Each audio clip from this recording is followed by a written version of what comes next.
What if the secret to wealth wasn't luck, talent, or where you were born, but a set of timeless principles hiding in plain sight?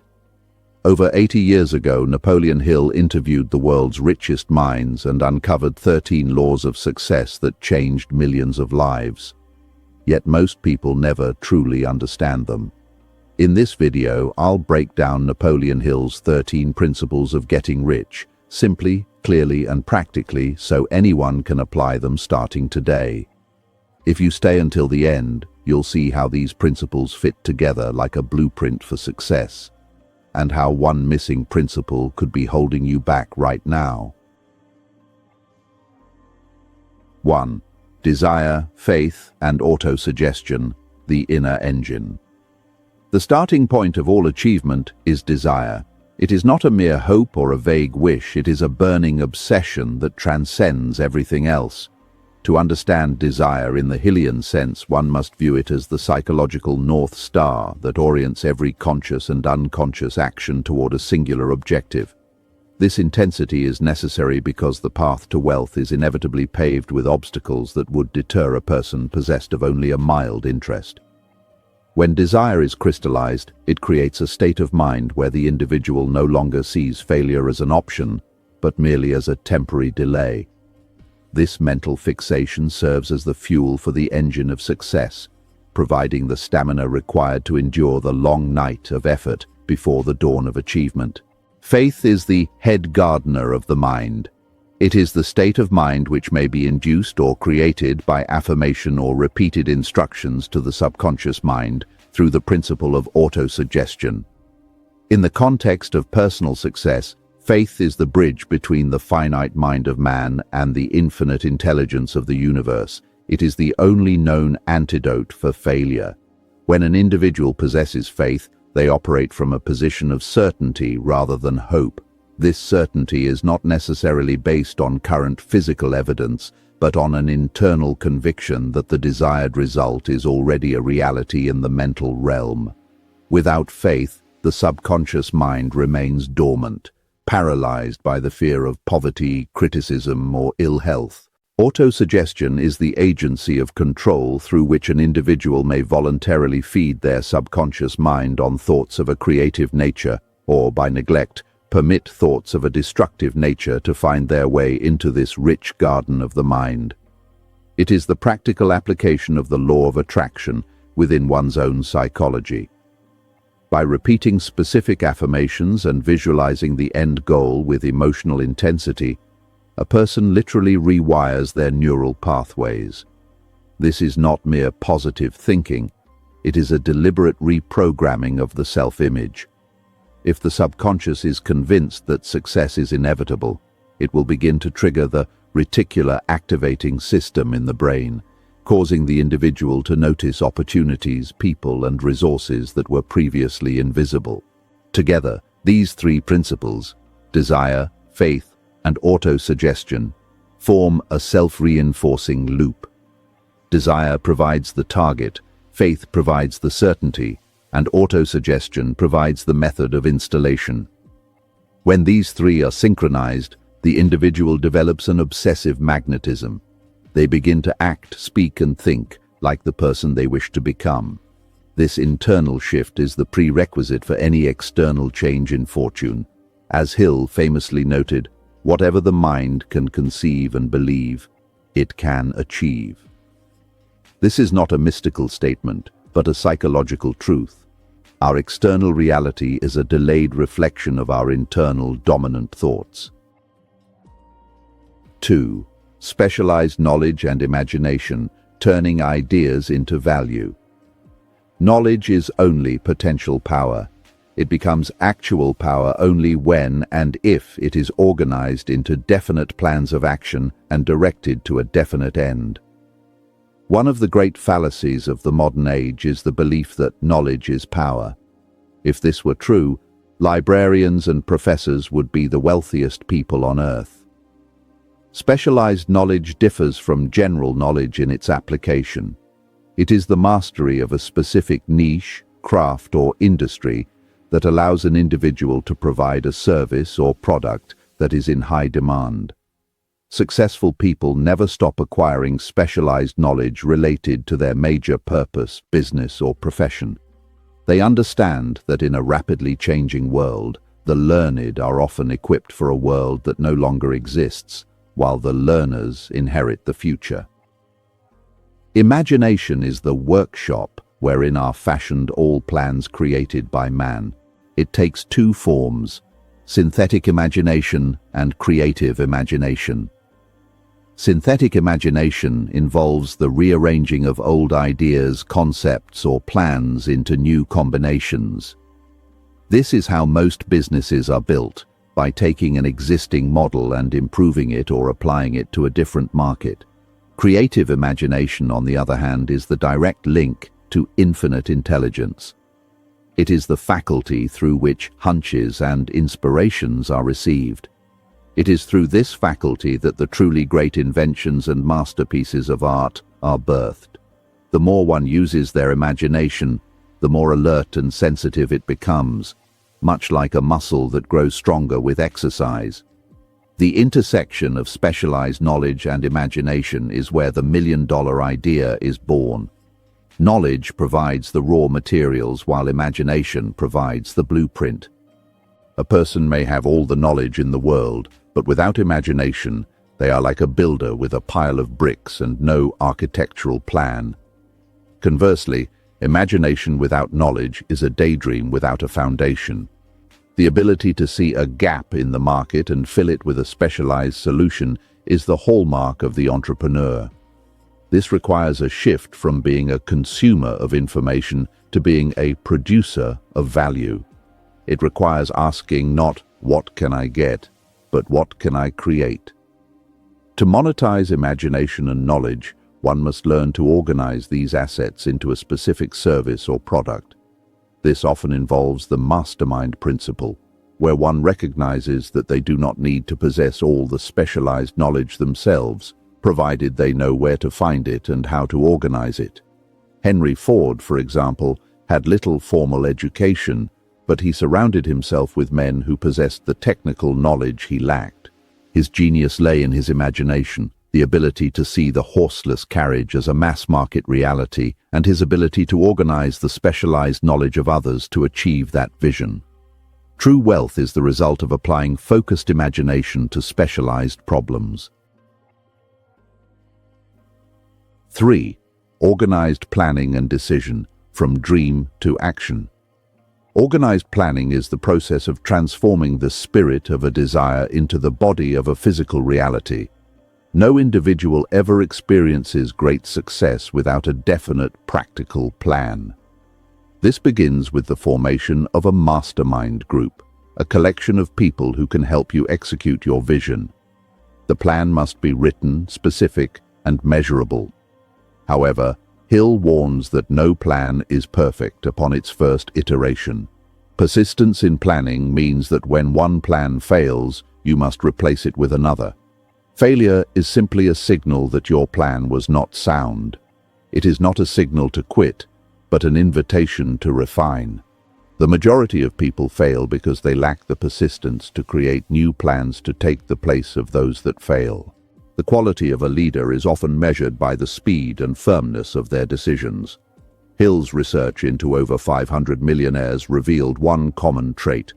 They all had the habit of reaching decisions promptly and changing these decisions slowly, if and when they were changed at all. Conversely, people who fail to accumulate money, without exception, have the habit of reaching decisions, if at all, very slowly, and of changing these decisions frequently and quickly. Indecision is a form of fear, the fear of being wrong, the fear of criticism, or the fear of loss. However, the cost of inaction is almost always higher than the cost of a wrong decision that can be corrected later. A clear decision acts as a mental gear that engages the engine of action. When a person wavers, they leak energy. Their mind is divided, and a divided mind cannot exert the pressure necessary to break through resistance. Decision-making is a muscle that must be trained. It starts with small things, deciding what to eat, when to wake up, what to read, and scales up to major life choices. By making firm decisions, You signal to your subconscious and to the world at large that you are a person of purpose. Clarity of intent attracts the resources needed to fulfill that intent. As the saying goes, the world makes room for the man who knows where he is going. The bridge between planning and decision is action. A plan without a decision to execute is merely a fantasy. A decision without a plan is a delusion. Organized planning provides the how, while decision provides the now.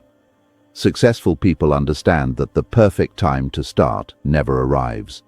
They start where they stand, with whatever tools they have at their disposal, and better tools are found along the way. This bias toward action is what separates the winners from the also-rans. By committing to a plan and deciding to see it through, you create a psychological momentum that becomes difficult to stop. This is the essence of applied faith in the physical world. 4. Persistence, mastermind, and the power of others. Persistence is the essential factor in the procedure of transforming desire into its monetary equivalent. The basis of persistence is the power of will. Willpower and desire, when properly combined, make an irresistible pair. Most people are ready to throw their aims and purposes overboard and give up at the first sign of opposition or misfortune. A few carry on despite all opposition until they attain their goal. These few are the persistent ones. Persistence is a state of mind, therefore it can be cultivated. It is based upon definite causes, such as definiteness of purpose, self-reliance, and the habit of pushing through discomfort. Without persistence, you will be defeated even before you start. With persistence, you will win. The mastermind principle is defined as the coordination of knowledge and effort in a spirit of harmony between two or more people for the attainment of a definite purpose. No individual has sufficient experience, education, native ability, and knowledge to ensure great success without the cooperation of others. There are two characteristics of the mastermind: the economic and the psychic. The economic is obvious. You gain the benefit of others' skills. The psychic is more profound. When two minds join, they create a third mind, an invisible, intangible force which may be likened to a third brain. This collective intelligence is far greater than the sum of its parts. The choice of mastermind partners is perhaps the most important decision a person will make. These should be individuals who not only possess the skills you lack, but who also share a harmony of purpose. Discord in a mastermind group destroys its power. This is why many partnerships fail, not because of a lack of talent, but because of a lack of alignment. When a group of people works in total harmony toward a single goal, they tap into a reservoir of energy and ideas that none could access alone. This is the social capital that makes financial capital possible. It is the secret behind the success of every great corporation and movement in history. Persistence and the mastermind are the shield and sword of the achiever.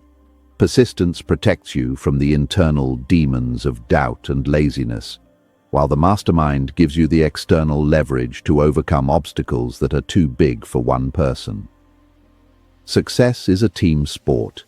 Even the self-made man had mentors, advisors, and loyal employees. By recognizing that you don't have to do it all yourself, you free your mind to focus on your unique ability. You provide the vision and the persistence. The mastermind provides the support and the scale. Together, you create a force that is virtually unstoppable in the pursuit of a definite major purpose.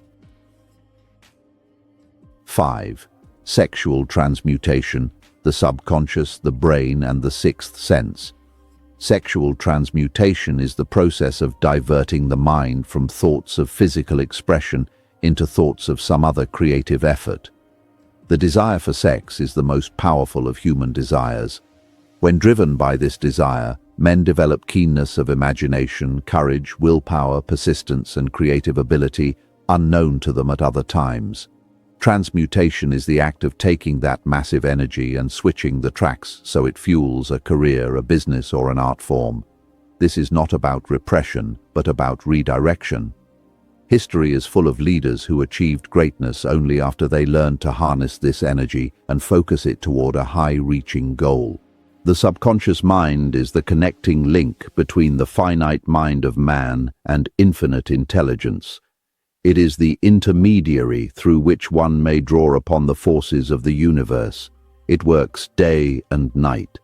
If you do not plant desires in your subconscious mind, it will reach out and feed upon the thoughts which reach it as the result of your neglect. This is why the control of one's mental diet is so crucial. The subconscious does not reason, it only accepts. If you feed it fear, it will manifest failure. If you feed it success consciousness, it will manifest wealth. It is the silent engine that drives the vehicle of your life, regardless of where the conscious driver thinks they are going. The brain is both a broadcasting and receiving station for the vibration of thought. Every human brain is capable of picking up vibrations of thought which are being released by other brains. This explains why atmosphere is so important. If you surround yourself with negative people, your brain tunes in to those low vibrations. If you surround yourself with high achievers, you pick up their frequency. This also relates to the sixth sense, the apex of the philosophy. The sixth sense is that portion of the subconscious mind which has been referred to as the creative imagination. It is through this sense that infinite intelligence communicates voluntarily, without any effort from or demands by the individual.